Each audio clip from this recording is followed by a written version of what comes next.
നമസ്കാരം. സ്വർണവും വെള്ളിയും നമ്മളെ ഇപ്പോഴും വളരെ ഒരു ഇൻട്രസ്റ്റിംഗ് ആയിട്ടുള്ളൊരു ടേണിലാണ്. ഇതിനെപ്പറ്റി എത്ര പറഞ്ഞാലും ആളുകൾക്ക് അല്ലെങ്കിൽ നമുക്ക് അതിൻ്റെ ഒരു ക്യൂരിയോസിറ്റി പോകുന്ന ഒരു മാറ്റർ അല്ല. പല വീഡിയോകളും നമ്മൾ കണ്ടതാണ്. ഈ ഗോൾഡിൻ്റെ ഒരു ഭൂതപൂർവമായ ഒരു surge to such a level. അതായത് ഭാരത സർക്കാർ gold bond, sovereign gold bond ഇറക്കുന്നത് നിർത്തിവെക്കേണ്ടി വന്നു. ഒരു തരം പാളിച്ചയാണോ, അതായത് ഒരു പോളിസിയിൽ വന്ന ഒരു വീഴ്ചയാണോ എന്നിവരെയൊക്കെ സംസാരിക്കുന്നുണ്ട്. നമുക്ക് വേറെ ഒരുപാട് ലോക്കൽ കാര്യങ്ങളും ഒക്കെ ഉള്ളതുകൊണ്ട് ഒരു സ്വർണവും ഒക്കെ വേറെ രീതിയിലൊക്കെ സംസാരിക്കുന്നതുകൊണ്ട് ഇതിനെപ്പറ്റി ചർച്ച ചെയ്യാനുള്ള സമയമില്ലല്ലോ. അപ്പോൾ സോവറിൻ ഗോൾഡ് ബോണ്ടിന് ഇഷ്യൂ ചെയ്തതിൽ ആക്ച്വലി ഗവൺമെന്റിന് ഒരുപാട് നഷ്ടം വന്നേക്കാം. കാരണം പ്രൈസ് സർജ് ഉണ്ടായിട്ടുണ്ട്. അപ്പോൾ ഇത് റിഡീം ചെയ്യാനുള്ള അടുത്ത വർഷങ്ങളാകുമ്പോഴത്തേക്ക് ഇത് റിഡീം ചെയ്യണം, തിരിച്ചു കൊടുക്കണം. അപ്പം 4-5 വർഷങ്ങൾക്ക് മുമ്പ് ഇൻവെസ്റ്റ് ചെയ്തിരുന്ന ആളുകൾക്ക് അന്നതിനേക്കാൾ എത്രയോ പരം ഇരട്ടി. അതിൻ്റെ നമ്പേഴ്സൊന്നും റെലവൻ്റ് അല്ല. എന്തായാലും ഗവൺമെൻറ് ഇപ്പോൾ ആ ഒരു വളരെ ശക്തമായി ഒരു എൻട്രി ചെയ്തിരുന്നൊരു മാർക്കറ്റാണ്. ഈ സ്വർണം വാങ്ങിച്ച് വെറുതെ വീട്ടിൽ വെച്ചിരിക്കുന്നതിന് പകരം ആ പണം സർക്കാരിന് കൊടുത്താൽ അത് ഡെവലപ്മെൻ്റൽ ആക്ടിവിറ്റീസിൽ നമ്മൾ ചെയ്യുമെന്നും ആ സ്വർണത്തിൻ്റെ ഒരു വിലക്കയറ്റം വരുന്നതനുസരിച്ച് അതിൻ്റെ അല്ലെങ്കിൽ അതൊരു ഇൻവെസ്റ്റ്മെൻ്റ് ആയിട്ട് കാണുന്നവർക്ക് അത് തിരിച്ചെടുക്കുമ്പോൾ അത് ക്യാഷായിട്ട് അതിൻ്റെ വില ഡിഫറൻസ് പോരാഞ്ഞിട്ട് ഒരു 2.5% ഇൻട്രസ്റ്റും കൂടി ഇതിനകത്ത് തരാം എന്നാണ് ഗവൺമെൻറ് പറഞ്ഞത്. ബ്രില്യൻ്റ് ആയിട്ടുള്ളൊരു മൂവായിരുന്നു. ഗോൾഡ് മോണിറ്റൈസിങ് സ്കീം ഉണ്ടായിരുന്നു. ഈ ടെമ്പിൾസിലൊക്കെ ഈ പറയുന്ന പോലെ ഇപ്പം നമുക്ക് മനസ്സിലായി, ഒരുപക്ഷെ ഈ പറയുന്ന സ്വർണം അവിടെയൊക്കെ വച്ചിരിക്കുന്നത് ഒരു ദേവന് പോലും പ്രശ്നമായി മാറി.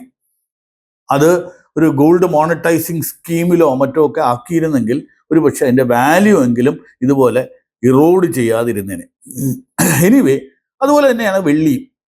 ഈ ഗോൾഡിന് കൂടുതലും ഒരു എന്താ പറയുന്ന ഒരു അസറ്റ് ബാക്കിംഗ് എന്നുള്ള നിലയിലും, അതായത് ഒരു കറൻസിക്ക് പണ്ട് ഗോൾഡ് സ്റ്റാൻഡേർഡ് എന്നൊക്കെ പറയും. ആ ഗോൾഡ് സ്റ്റാൻഡേർഡ് വെക്കുന്നത് ഞാൻ ഇത്ര ഡോളർ തരുമ്പോൾ ഇത്ര ഒരു ഔൺസ് ഗോൾഡ് കൊടുക്കാം എന്നൊക്കെ പറയുന്ന ആ എക്സ്ചേഞ്ച് റേറ്റിനെ പറ്റിയൊക്കെ ആയിരുന്നെങ്കിൽ വെള്ളി അങ്ങനെയല്ല. വെള്ളിക്ക് നമുക്ക് കൂടുതലും ഇൻഡസ്ട്രിയൽ യൂസസ് ആണ്. ആഭരണങ്ങളെക്കാൾ ഇൻഡസ്ട്രിയൽ യൂസസ് ആണ്. അപ്പോൾ കുറേ കൂടെ ഒരു ഇലക്ട്രോണിക്സിലാണെങ്കിലും ബാക്കിയുള്ള കാര്യത്തിലൊക്കെ ഈ സിൽവറിൻ്റെ സ്ഥിരമായിട്ട്, അപ്പോൾ സിൽവറിൻ്റെ അവൈലബിലിറ്റിയും കുറവാണ്. അപ്പം അതും ഈക്വലി ഗുഡായിട്ടുള്ള ഒരു ഇൻവെസ്റ്റ്മെൻ്റ് ആയിട്ടാണ് ഇന്ന് വെൽത്ത് മാനേജേഴ്സും മറ്റുമൊക്കെ കാണുന്നത്. അപ്പോൾ ഈ സ്വർണവും വെള്ളിയും ഒക്കെ വാങ്ങിച്ച് വെക്കുമ്പോൾ എന്തുകൊണ്ടാണ് ഒരു അൺപ്രൊഡക്റ്റീവ് അസറ്റ് ആയിട്ടാണ് നമ്മൾ ഈ വീടുകളിൽ ഇത് സ്റ്റോർ ചെയ്യുമ്പോൾ അല്ലെങ്കിൽ അമ്പലങ്ങളിൽ സ്റ്റോർ ചെയ്യുമ്പോൾ ഒരു പ്രൊഡക്റ്റീവ് അല്ല. ജനറലി അതിനകത്തുള്ളൊരു കാര്യം എന്ന് പറയുന്നത് നമ്മൾ കൂടുതൽ വാങ്ങിച്ച് വയ്ക്കുന്നതാണ്. അല്ലാതെ ഇത് വാങ്ങിച്ച് വയ്ക്കേണ്ട എന്നുള്ളതല്ല ജനറലി ഉള്ള ഈ വെൽത്ത് മാനേജേഴ്സിൻ്റെ അഭിപ്രായം. ഇത് വളരെ ഒരു പോർഷൻ മാത്രമേ ഇത് വയ്ക്കാവുള്ളൂ. നമ്മൾക്കൊരു എന്താ പറയുന്നത്, ഹെഡ്ജ് ചെയ്യുന്ന എന്തെങ്കിലും നാളെ ഒരു അത്യാവശ്യം വന്നാൽ ഒരു ഫാൾ ബാക്ക് ആയിട്ടുള്ള ഇത് വേണം. നമുക്ക് ഗ്രോത്ത് വേണം എന്നുണ്ടെങ്കിൽ അതാത് ഗ്രോത്ത് എന്ന് പറയുന്നത് പേഴ്സണൽ ഗ്രോത്ത് മാത്രമല്ല, നമ്മുടെ രാഷ്ട്രത്തിൻ്റെയും നമ്മുടെ സ്റ്റേറ്റിൻ്റെയും സംസ്ഥാനത്തിൻ്റെയും ഒക്കെ ഗ്രോത്തിന് വേണ്ടിയിട്ട് ഈ പണം വെറുതെ എടുത്തൊരു സ്ഥലത്ത് വച്ചിരുന്നാൽ ഇതിന് രാഷ്ട്ര നിർമ്മാണത്തിൻ്റെ ഭാഗമാകാനായിട്ട് പറ്റില്ല എന്നുള്ളൊരു ആർഗ്യുമെൻ്റാണ്. ഇന്ന് ഈ സ്വർണം എന്ന് പറയുന്ന ആ ഒരു മെറ്റൽ, ഒരു ലോഹം നമ്മുടെ പോക്കറ്റിനെയും ബാധിക്കും. ഇന്നത്തെ ഒരു കല്യാണ സീസൺ അല്ലെങ്കിൽ ദീപാവലി പോലുള്ള സമയത്ത് അല്ലെങ്കിൽ ഓണം പോലുള്ള സമയത്ത് ഈ സ്വർണം പർച്ചേസ് ചെയ്യുന്ന ഒരു ഗ്രാമിൻ്റെ വില വ്യത്യാസം പോലും ഒരു ബഡ്ജറ്റിനെ വളരെ കാര്യമായിട്ട് ബാധിക്കുന്നുണ്ട്. അപ്പോൾ ഒരു സാധാരണക്കാരൻ ഒരു വളരെ കുറച്ച് സ്വർണം ഉള്ള അല്ലെങ്കിൽ സ്വർണം കല്യാണ ആവശ്യങ്ങൾക്ക് വേണ്ടി വാങ്ങിക്കുന്ന ആളുകൾക്കൊക്കെ ഇത് അവരുടെ പോക്കറ്റിനെ വളരെ അധികം ബാധിക്കുന്നതാണ് ഈ ഒരു ഇൻക്രീസ്. അപ്പം 2 തലത്തിലാണ്. ഒന്ന്, ഇൻവെസ്റ്റേഴ്സായിട്ട് ഗോൾഡ് വാങ്ങിച്ച് വയ്ക്കുന്നവരുടെ ഒരു ഇമ്പാക്റ്റും. 2, വളരെ മിനിമലായിട്ടുള്ള ആവശ്യം നമ്മുടെ കൾച്ചറൽ അസറ്റാണത്.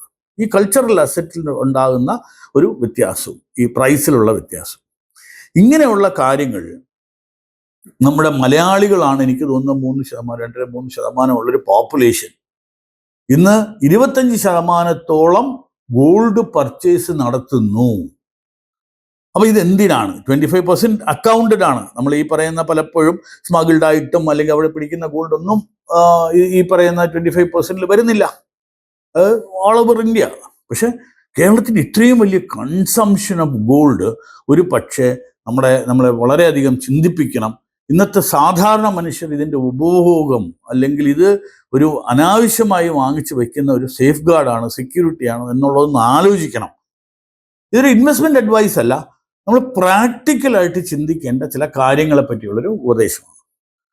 അപ്പോൾ ബേസിക് ആയിട്ട് ഈ സ്വർണം ഇപ്പോഴും വില കയറും എന്ന് തന്നെയാണ് ഉദ്ദേശിക്കുന്നത്. ഇടയ്ക്കൊന്ന് മോഡറേറ്റ് ചെയ്തു, ഒന്ന് ചെറുതായിട്ടൊന്ന് താഴും. പക്ഷെ വീണ്ടും ഇത് വില കയറ്റത്തിലേക്ക് പോകുന്നു. ഇതിനകത്ത് മൾട്ടിപ്പിൾ ഫാക്ടേഴ്സ് ഉണ്ട്. അതായത് പല രാജ്യങ്ങളും ഇപ്പോൾ ഈ ഡോളറൈസേഷൻ എന്നൊക്കെ പറയുന്ന ഒരു മേഖലയുണ്ട്. ഡോളറിനുള്ള ആ ഒരു വിനിമയം മാറി ഇപ്പൊ യുവാനിലേക്ക് പോകണമെന്നുണ്ട്, അല്ലെങ്കിൽ നമ്മുടെ ഈ പറയുന്ന ബ്രിക്സിന് സെപ്പറേറ്റ് ആയിട്ടൊരു ഇത് വേണം എന്ന് പറയുന്നുണ്ട്, അല്ലെങ്കിൽ എല്ലാ രാജ്യങ്ങളും അങ്ങോട്ടും ഇങ്ങോട്ടും തീർക്കാനുള്ള. അപ്പൊ ഈ ഡോളറിന്റെ ഒരു ഡിപ്പെൻഡൻസി മാറി.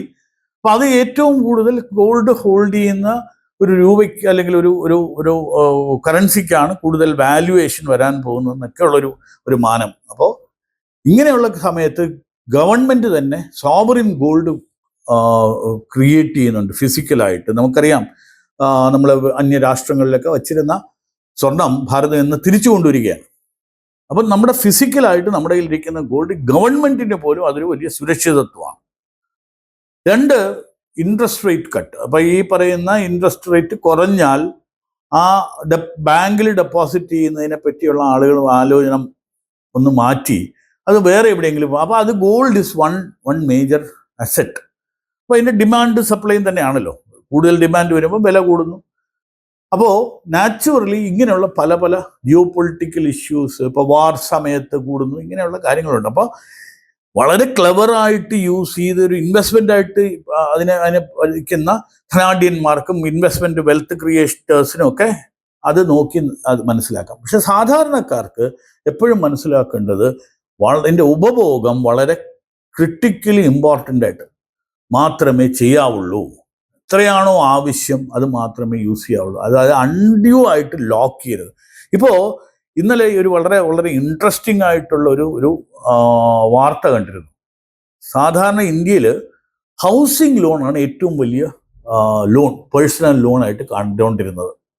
ഈ ഹൗസിംഗ് ലോൺ ആകുമ്പോഴത്തേക്ക് നമുക്കൊരു സമാധാനമുണ്ട്. അതിൻ്റെ റീപേയ്മെൻറ്റും റിക്കവറിയും ഒക്കെ വളരെ ഹൈയുമാണ്. ഏതാണ്ട് 99%. വളരെ കുറച്ച് ആളുകളെ ഉള്ളൂ ഹൗസിംഗ് ലോൺ എടുത്തിട്ട് തിരിച്ചടയ്ക്കാതിരിക്കുന്നത്. കാരണം നമ്മുടെ ഒരു കിടപ്പാടം എന്നുള്ള തലത്തിലാണ്.